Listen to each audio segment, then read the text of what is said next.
happy Halloween or October. Hey guys, and I can say that with certainty because this is going out on the 1st of the month. So this is our first of roughly 31 horror movie reviews this month, and lots of other content. Ginger Snaps from 2000.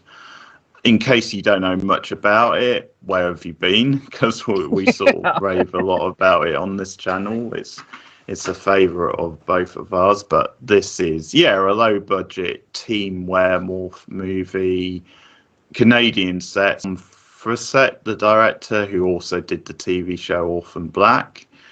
And you've got a quite young Catherine Isabelle and also a quite young Emily Perkins, who played like sisters Bridget and Ginger. And one of them at one point gets affected by this virus, which sort of starts transforming her body, and over the course of the movie she slowly starts changing into a werewolf. The other sister Bridget also gets infected, but it's Ginger who really sort of starts acting out and acting a bit more extreme and becomes a lot more like sexualized, a lot more aggressive and violent. And the film is like a lot about their relationship and how things like escalate and change with this new thing in their lives.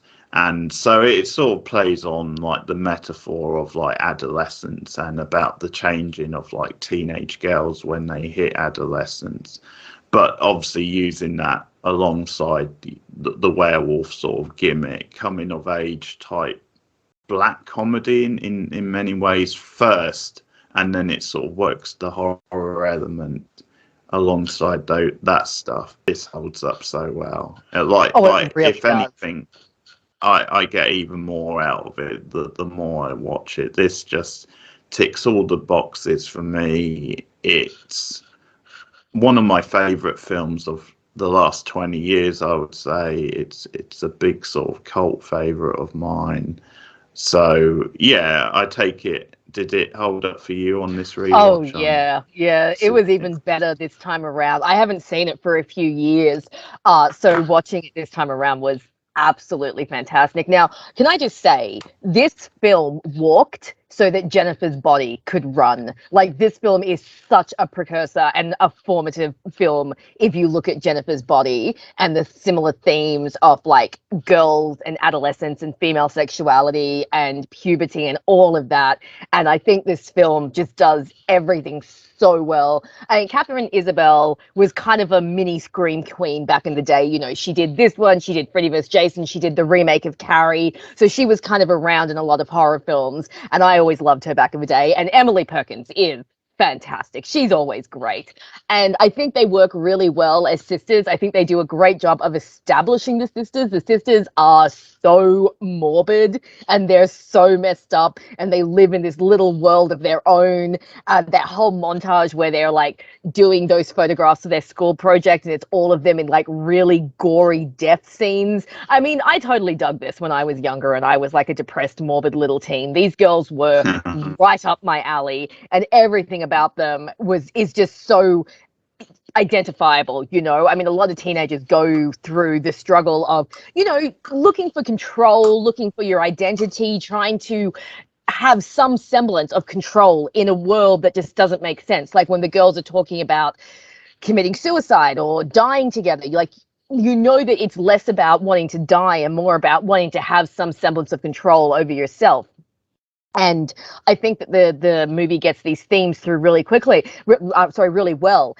And what I really love about this film, and I think a lot of girls and a lot of women would love about this film, is it really doesn't shy away from female puberty, which is something that doesn't get portrayed like often in television. We hear so much about male puberty and what guys go through when they hit puberty. There are so many movies out there that center around male puberty, and you just don't see it with women, especially when it comes to periods and menstruation. So I think the fact that this movie uses that, like uses the werewolf like the metamorphosis as a metaphor for puberty and for the lack of control that women have over their bodies and the lack of control that we feel when we do start going through puberty. I think it's just absolutely amazing, and the way that they managed to do it in this film. And like I said, Jennifer's Body has similar themes about development and female sexuality. But what I found really interesting is how Ginger was attacked. The werewolf didn't attack her until she actually started her period. So she started, bleeding. And I was wondering, and I could be looking too much into this because it is a little indie film from the 2000s, but I'm wondering if the werewolf attacking Ginger as soon as she gets her period is supposed to be a metaphor for the way that men and predators start to hone in on girls once they start to develop. Girls will find, I mean, unless they're discussing pedophiles, but girls will find that as we get older, as our bodies start to develop, you do start to attract unwanted attention from men and unwanted attention from predators. So, like I said, I think the fact that the werewolf attacked her as she started her period might be like a little indication of, this is what happens to teenage girls when they start to develop.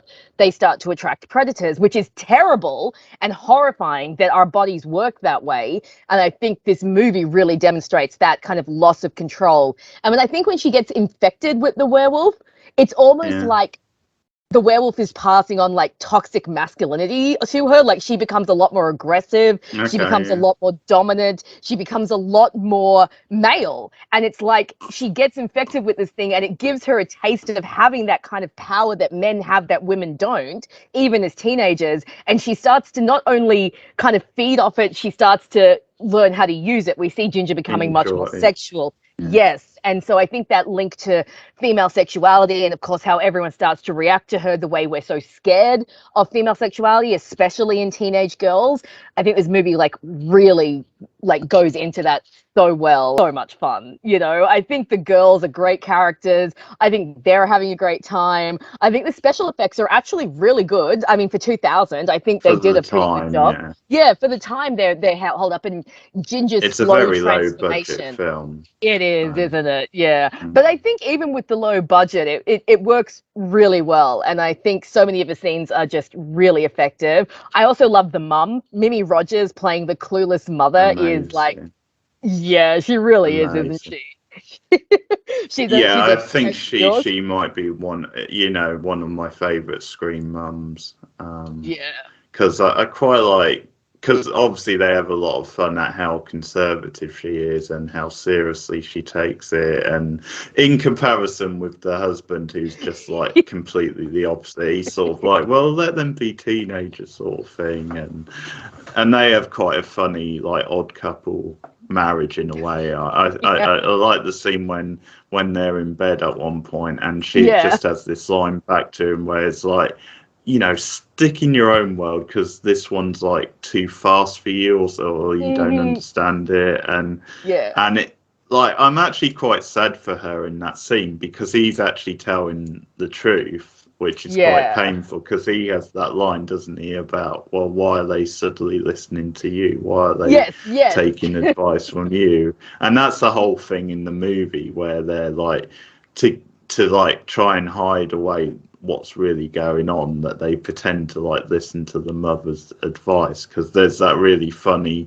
talk about period she gives Bridget, and you've got Ginger just sitting on the other side making comments, and that stuff is really funny. But Mimi Rogers is one of those great sort of character actors, and she's so good in this because the character is just so in her own way, she is a sort of a quirky oddball type, and the performance works because she is just in her own sort of world, but at the same time she makes her sort of human enough where you do actually care about her as well. There's some nice moments with her and Bridget.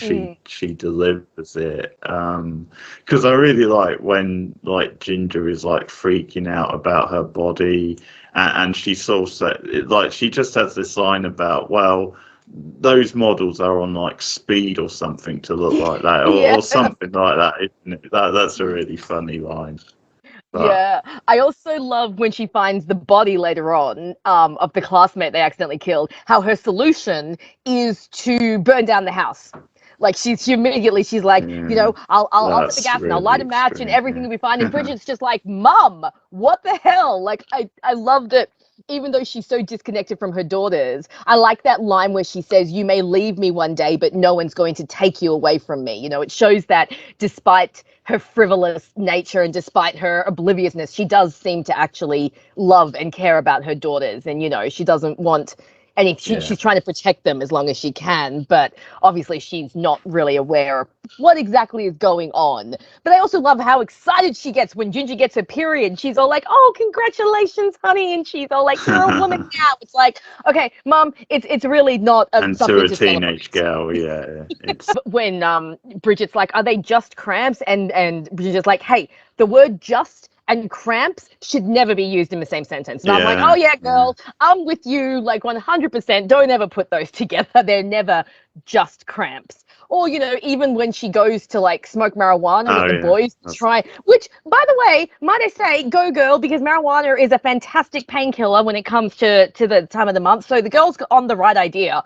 But I love the frank discussion of all of this. Oh, didn't see that coming from you, Rachel. Oh, I'm full of surprises. Being a different side of you, yeah. But yeah, no, I could not get over how frank all the discussions were surrounding it. I also love like Ginger's personality as she starts to emerge and she starts to grow a bit and she becomes a bit more aggressive. It's very interesting to see, like, there's almost a reverse like assault scene where she, you know, passes the disease onto, which she kind of passes the werewolf gene onto, not gene, the disease, so to speak, onto the guy by having sex with him. But it's a very uncomfortable scene, which has some questionable consent, but it's interesting that it's a gender flip scene, you know? So there's just so many things about this movie that just turn a lot of expectations and gender norms on their heads and show us like the monstrosity that can live within girls, which I think is a really interesting aspect. Sets that up well earlier in the film, because you do get these scenes where like the girls are playing hockey and, you know, these creepy teenage guys are sort of like ogling there and making crude sort of comments, but that's obviously setting up the subversion later in the film. And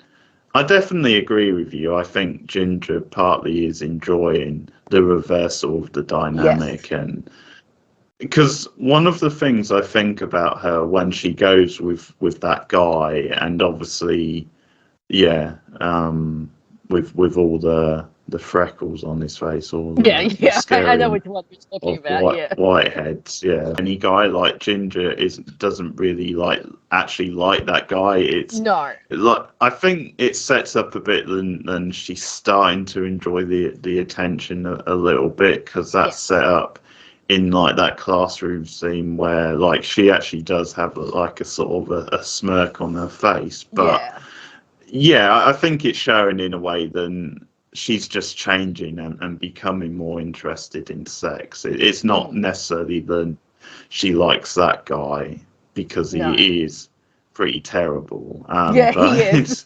it's almost like it could be any guy, but it's almost then it's on her terms, so she sort of has the power type thing. And there's a lot of good humor, a lot of good like dark humor in this film. It's almost there really like is.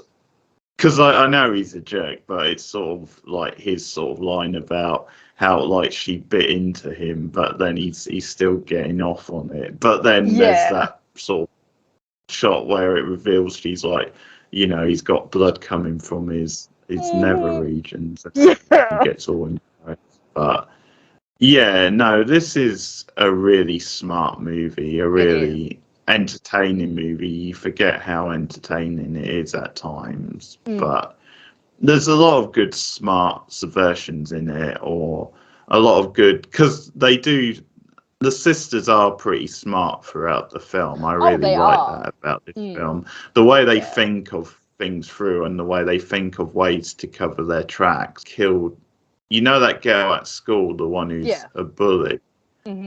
And the parents are coming home, and the shot is then they're about to walk in, and you assume they're about to find the girl's body, and the shot is then it's actually them play acting, like pretending And the Ginger's parents are so dead. used to it that they're just like, oh, Yeah. we thought we told you not to do this in the kitchen, because the girls are always doing stuff like that. So yeah, it's a great little, that's a Yeah, great so scene. it's a good way for the movie to address that. Then Mm, actually, the parents would dismiss it because they're so yes, used to it. But that's a exactly. nice little subversion because you think they're going to get caught out, but it's Yeah. actually doing that. And Plus the follow-up yeah, scene no, where, it's a really yeah, like when Bridget no, it's follows all the right. mum down into where they've stored the body, and she's about to put the meat in the freezer, and she opens the freezer up, and Bridget's just like, Yeah. "Mum!" And the mother's like, "What?" And she's just like, she's trying to think of like the first question that will get her mum away from there. She's just like, "What do boys want?" And it's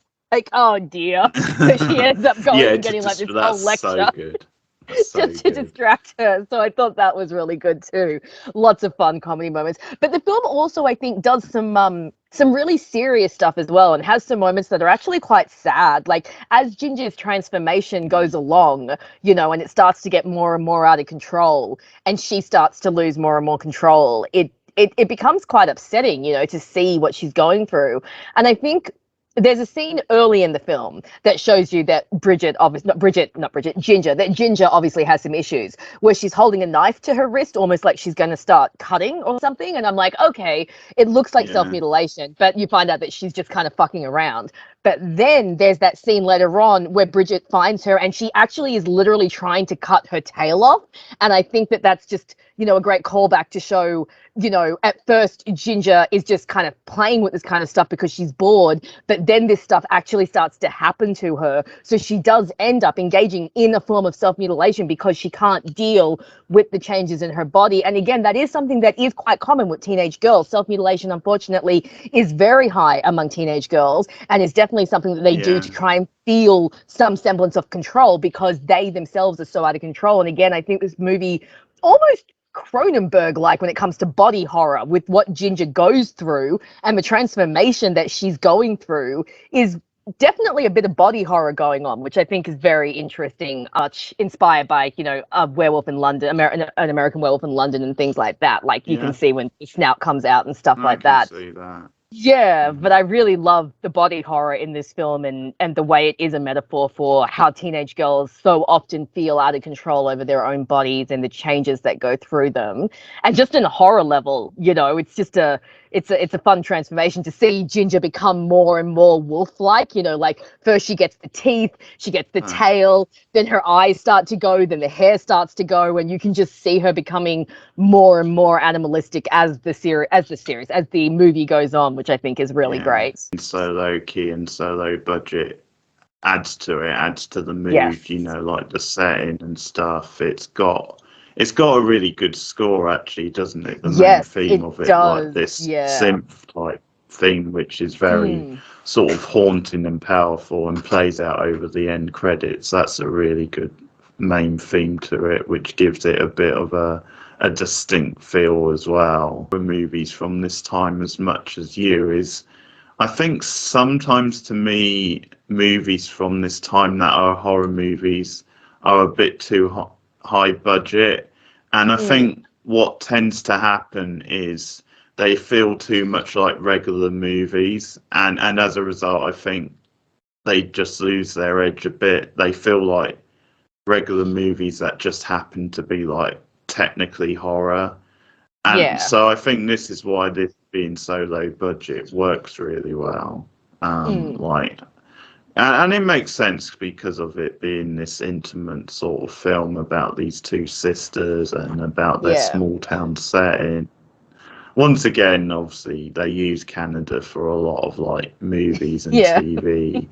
And it's such an effective sort of thing because a lot of times they use Canada as like a setting where they're pretending it's small town America, and it Yes. actually, you don't actually notice the difference. It No. works really well, but no, I think it is the low key nature of this and the slow build as well, and Yeah. just the performances and how they grow. The film which actually would make a good double bill with it is actually Carrie, the original Carrie, Oh yeah. and Yeah. Similar themes. because Mm. yeah, I think what they both have is then they both really get the teenage experience and sort of how painful it can sort of be. And I sort of think of Carrie a bit like that, where it's almost a grounded teen film first, but then it slowly introduces the horror, and the horror is stand out as well. And that's similar to how I feel like this. It's almost like a lot of the best horror. I think it is almost like a good grounded sort of drama first, with like believable characters and like situations, but then then when you add the horror element, like, because obviously if the horror element wasn't quite as good, then you would probably knock a point or two off the film. But once they introduced the horror element, I think because it works so well with the metaphor, like side by side, that's the typical werewolf movie rules, how it almost has its own take on werewolf, because I'm pretty sure they add different mythology than you wouldn't normally see in werewolf movies. Maybe partly because it's from a teenage girl's perspective, but I'm not sure. I could be wrong, but I'm not sure I've ever seen this idea than werewolves feed off each other. I guess it makes sense, but I haven't seen it. Vampires doing that, but I'm not sure I've ever seen it with werewolves. But it does feel like they are making their own rules a little bit, which is I a like. good thing. Yeah, it's good. Like, I like how Bridget figures out that there is, like, that she can cure her using the wolf's bane, and that's another thing I really like, is that the whole movie, Bridget is trying to figure out how to save her sister. Like, it's not a passive movie. It's not just the girl sitting back and letting events happen to them. Bridget's proactive. Even Ginger is trying to be proactive. Like, they're trying to find a solution. And I think, obviously, the bond between the sisters is very much the backbone of this story. We open with them.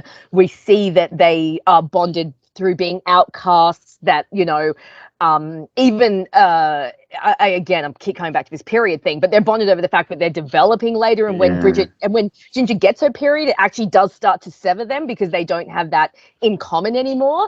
But I do love it throughout the whole movie. Bridget is determined to save her sister, even as Ginger starts to morph into a more horrible person because the wolf gene is like affecting her. And even as Bridget is telling Ginger, you've got to stop killing people, she's still hoping to save her, which I think is spoilers, big spoilers, people.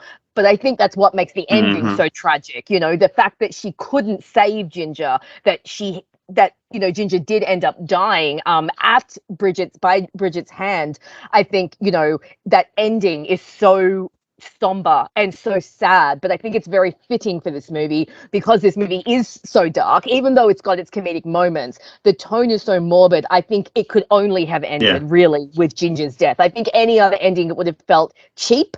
Like, oh, let's just slap a happy ending on here. Like, if she actually had cured Ginger, I agree. I think, but that somber ending and that really sad, like, final shot of Bridget just holding her sister's werewolf body, it's really sad. And it mirrors that opening scene of the two of them in, the room together.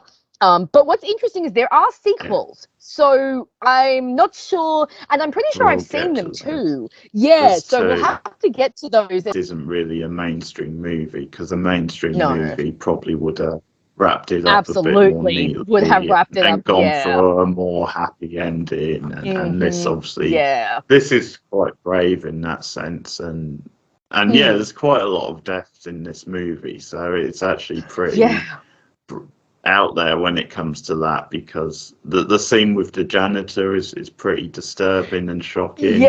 She's like, I don't like the way he was looking at you, which again goes back to the theme you were talking about, because you sort of wonder, well, maybe he was, being a bit creepy, which obviously doesn't justify killing him, but maybe he was, but so.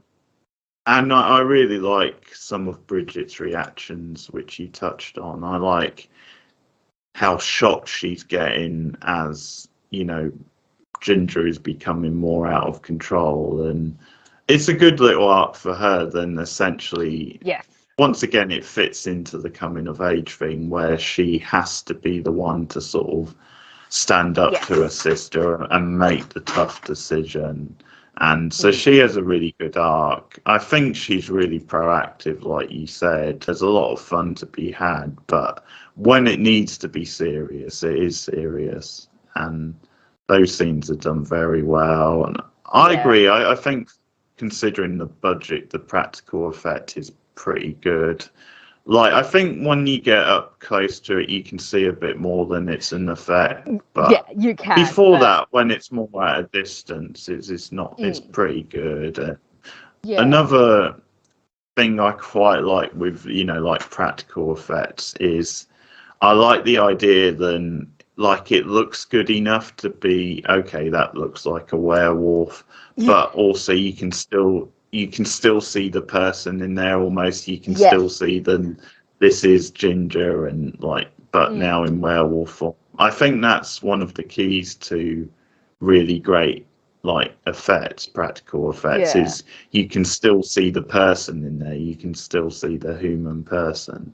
Attack, I think, is done really well as well. You don't really see much, but it's filmed in darkness, and you hear the screams, and you definitely get the panicked feeling. And as the girls come home and Bridget's holding Ginger and Ginger's bleeding everywhere, it's definitely an effective scene.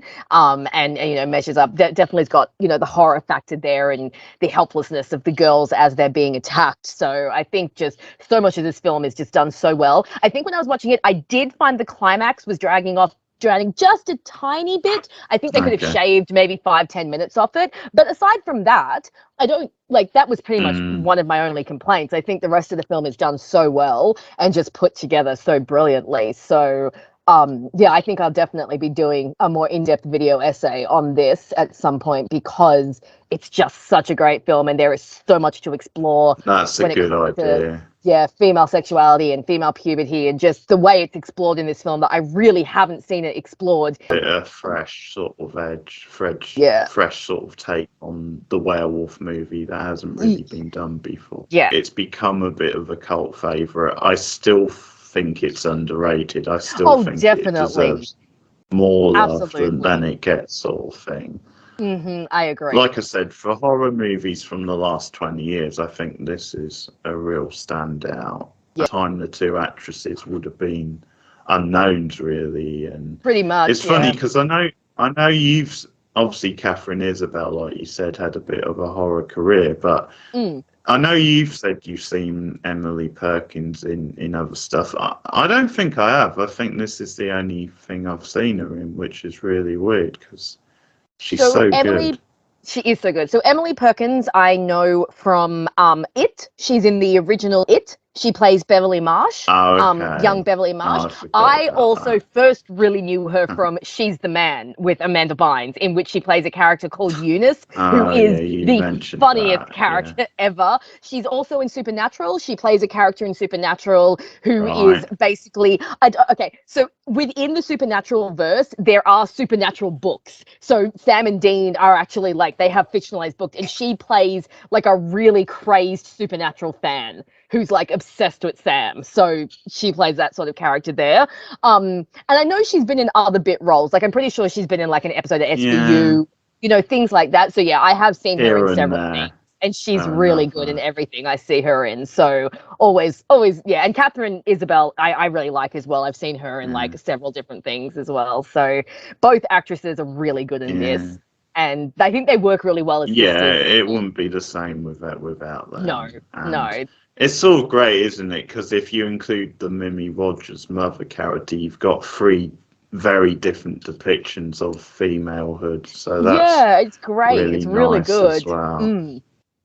And I've got a funny, Catherine Isabel story because she was in that movie American Mary. American Mary, yeah. Yeah. Well, the Saskia sisters, me and my mate at uni and another guy who was in our house, we went to a Q&A screening of that, and it was the Saskia sisters and Catherine Isabel there. So awesome. They did a Q&A after the film. That is cool. And my friend actually gave Catherine Isabel popcorn because, and well, her and the Saskia sisters, because they like one of them said, "I fancy some popcorn" or something, and so he had popcorn, so he gave them popcorn. So So that's claim to pretty fun. fame, I gave Catherine Isabel popcorn. I'll always remember that. Yeah. What did you think of?